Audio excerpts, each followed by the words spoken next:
Hey everybody, welcome back to Hardworking Man. I'm here with Doug again today. He was in the first Splitter Wars video where we ran his WolfeRidge Pro28C up against the Eastonmade 1222. After that video aired, Chris Wolfe reached out to Doug and just tell us how did he find you and what he said when he called you. Basically, when I ordered this splitter, I ordered it direct, so he was able to go through all the Dougs that ever ordered a splitter. There's quite a few. Yeah, there was like 20 or something like that. I don't know. He said anyway, quite a few. So he took a shot, got a hold of me. He basically explained that during COVID, all the supply chain issues, a certain type of pump was ordered. It wasn't going to be there till a later period, like 6 months later, and he went ahead and put these other pumps on. Unfortunately, they don't meet the quality that he usually puts out. Anyway, he reached out to me, sent me a new pump, and that's what we're here today doing. We're going to switch out these pumps, put the new one on, see if we can't get that cycle time a little closer to 6.5 seconds. So I'm going to be here with Heath. I'm going to let Heath do most of the work. Well, because it's his channel, right?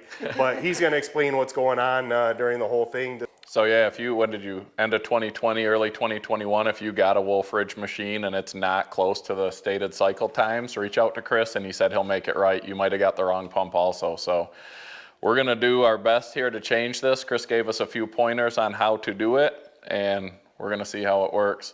Hopefully it gets closer to that 6.5 second cycle time, and then either in the next week or two when we get it time, Doug's gonna bring this thing back over and we're gonna rerun the WolfeRidge Pro28C versus the Eastonmade 1222 Splitter Wars video again.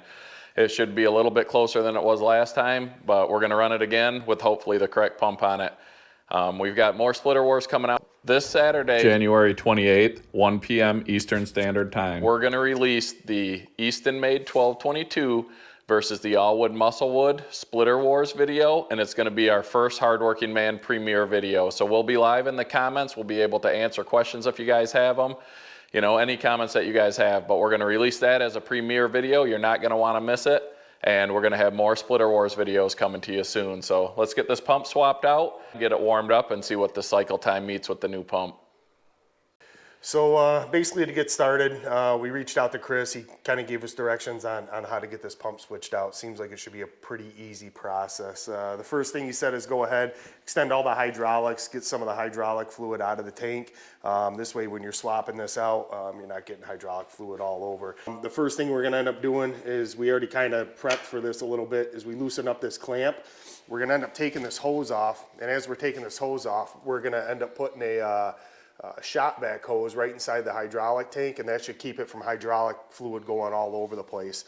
As soon as we get this off, we'll put this hose on the brand new pump, and as soon as we get that locked in, Chris was saying no fluid should go anywhere. And then from there, it's pretty simple. We're just gonna loosen up this hose. We're gonna clamp that one on. We're gonna take off our mounting bolts. We're gonna pull that out. Like I said, get our coupler back on, slide it in. We'll throw some Loctite on these mounting bolts, and should be pretty simple. I don't know, as we go along, we're gonna find out. So in case anybody else has this issue, they can see on how to swap these out if they have any questions. So from here, I'm gonna let you take over. All right, I'm just gonna use this pick to release this hose, hopefully.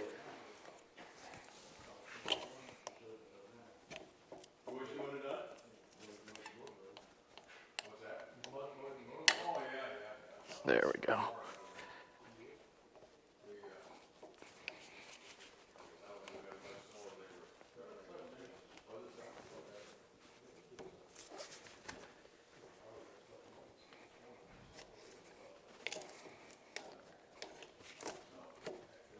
Good thing you got those Wranglers on. I know.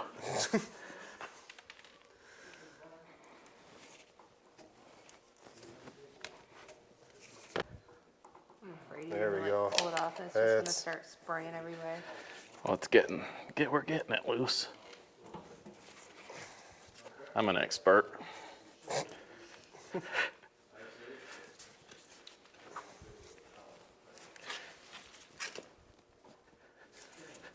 Oh. Man. All right, so we tried to just pull that hose off with the pump mounted, but we weren't able to get enough flex in that hose. It's loose on here now, but we're gonna loosen the pump so we can pull it away so we can actually separate the pump from the hose.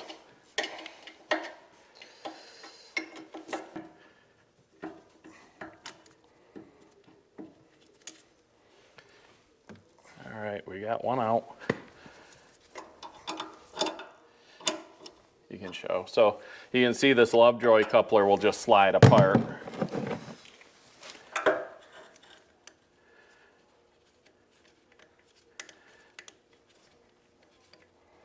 We'll get that bolt out after.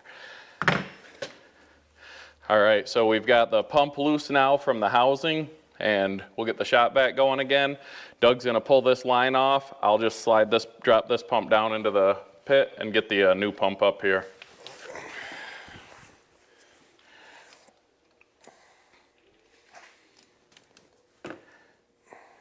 Yeah, this pump has fixed bolt holes here where the new pump is slotted, so it's gonna make installing the new pump, I think, a little easier. Ready?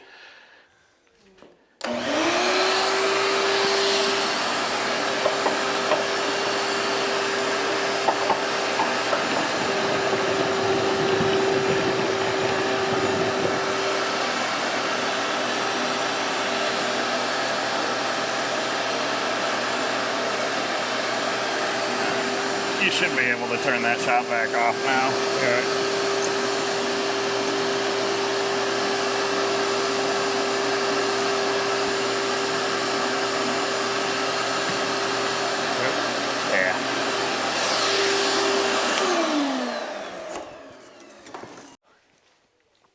All right, we've got the tank now so it isn't draining. We're gonna get the high pressure side line removed and on the new pump. Then we'll swap over the Lovejoy coupler and get it remounted to the machine.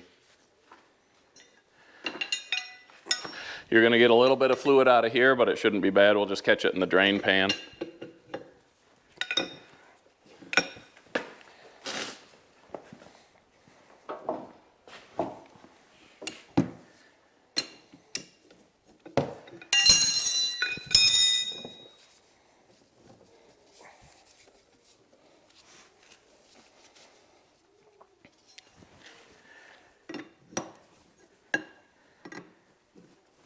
Got to keep it clean. All right.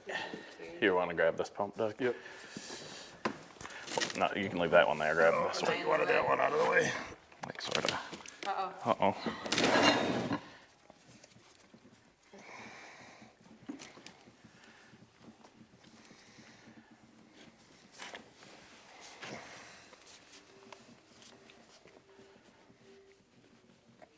Obviously a little easier with two people, huh? Yeah. I don't know how you...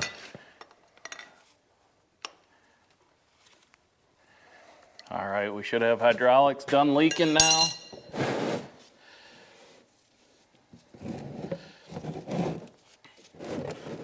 Now on this old pump, there's a couple of set screws in there we got to break loose. They're a 4mm Allen screw.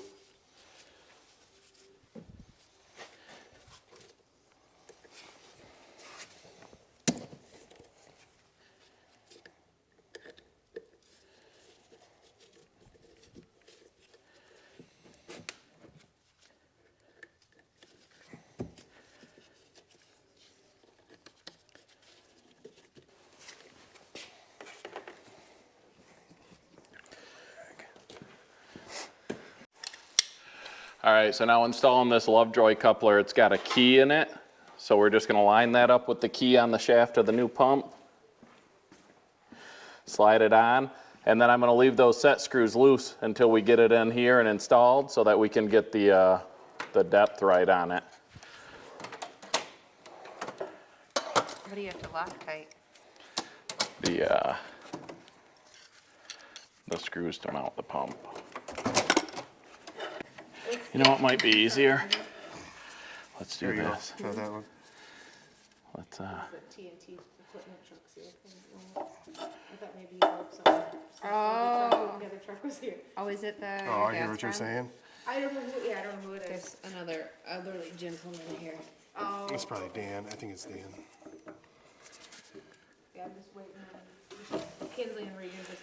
Hey, hold on. I'm trying to do this here. I know. All right, so the first thing we tried to do, we put the Lovejoy coupler on the pump and tried to get it in there lined up, and that didn't work too well.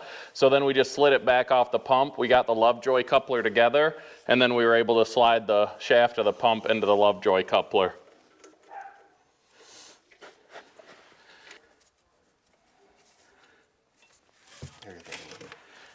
I want to make sure it started though.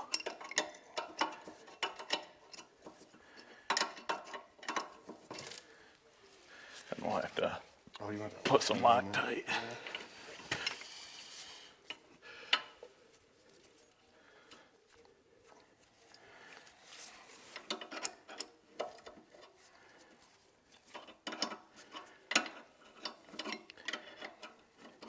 All right, so we've got the pump on now. The bolts that affix it to this coupler are started. We're gonna put a little bit of Loctite on there like Chris Wolfe recommended. One thing that we didn't know exactly how to do was to get this new coupler on. We tried to put it on the pump without the set screws tight and then slide it into the Lovejoy coupler. That didn't work too well because we couldn't get all the rubber dampeners in the right space. So we took it back off the pump, slid the Lovejoy couplers together, and then we were able to get the shaft of the pump into the Lovejoy coupler. Now we'll get Loctite on these bolts, get it tightened down, and then we'll get this coupler adjusted and get the set screws done, and we should be good to roll. Good to roll.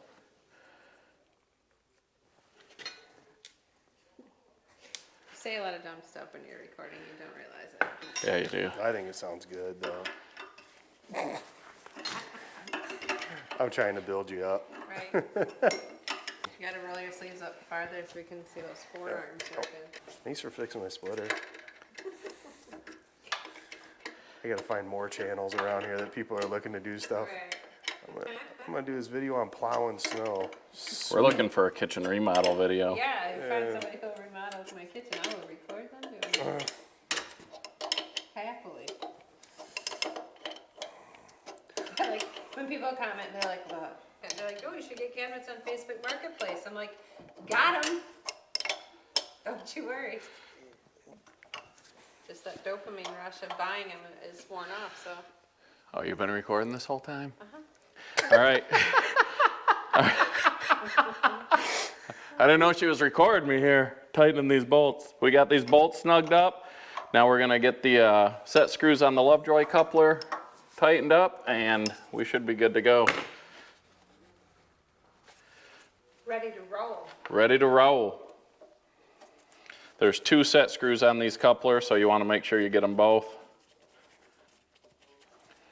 You want to slowly pull it over to spin it. Oh, yeah.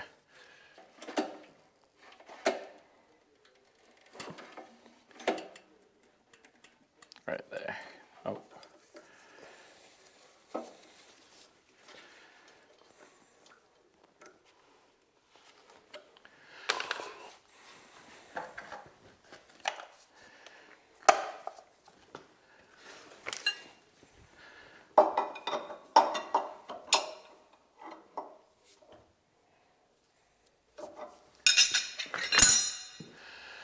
All right, there it is. Just like we've done it a million times. New pump installed on the WolfeRidge Pro28C. We're gonna check the hydraulic fluid, make sure we didn't lose too much.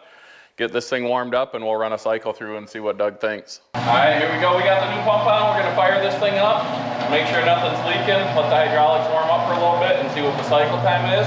And we'll have Splitter Wars Part 2 with the WolfeRidge in a future video.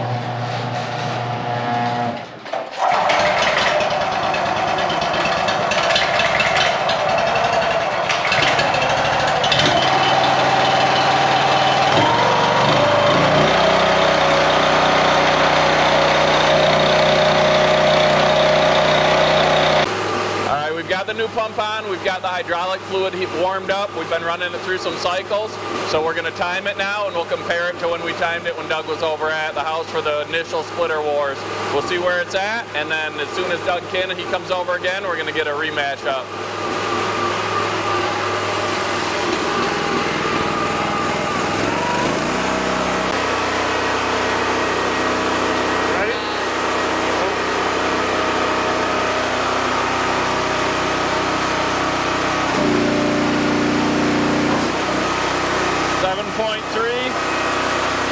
Faster, it definitely kicks back faster, so we'll see. I'll have some time to run this again, get some logs through it before we get over to Heath next week, and we'll see what happens. Maybe it just needs, I mean, it's been warming up for a while, but see what happens. So yeah, maybe that pump will break in and it'll get closer to that 6.5 seconds, but 7.5 is still better than close to 10. So, and some people I've seen in the comments like 2 seconds or 3 seconds doesn't matter. It does. If you're making a ton of firewood and splitting all day, that adds up. Seconds equal minutes, minutes equal hours. So, and again, it all depends. Like working by yourself, once you get past a certain speed on the splitter, it's irrelevant because you can't keep up with it. But if you have that table that we work off from or other people working with you, then you can really see the advantage of the faster cycle time. So again, make sure you guys check out Hardworking Man Splitter Wars. It's going to be the Eastonmade and the Allwood. It's going to be our first premiere video ever. Check that out. And again, be ready for the rematch of the WolfeRidge and the Eastonmade, and then maybe we'll run the WolfeRidge versus the Allwood.